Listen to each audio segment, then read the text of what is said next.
Alright, here we go. This is a $10 or $13 cheapo charger I had pictures of.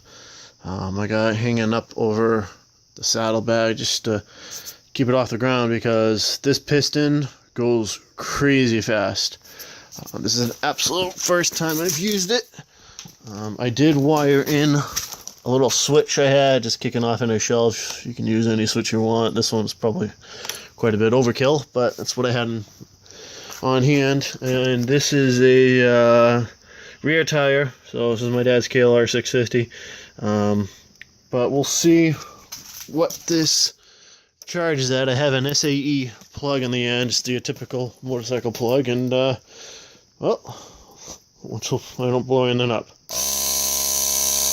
Hey.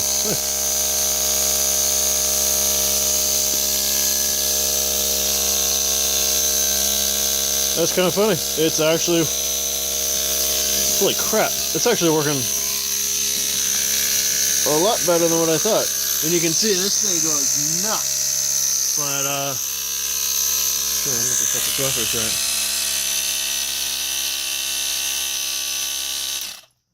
Shut it off. I have a semi, I didn't blow it up all the way, but the gauge isn't really reading. Might not be enough. I'll put a little bit longer here.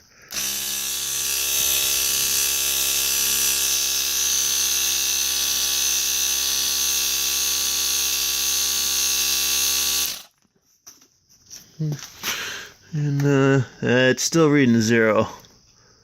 I don't know how accurate that thing is. There's a switch. Well, as you can see,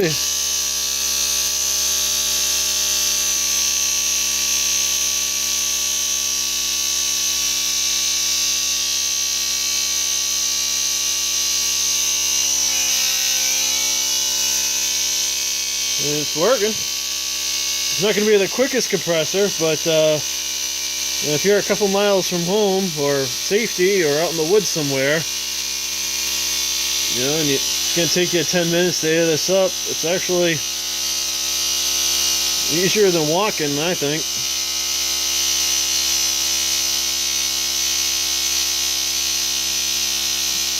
We'll shut that down, see if it's reading anything.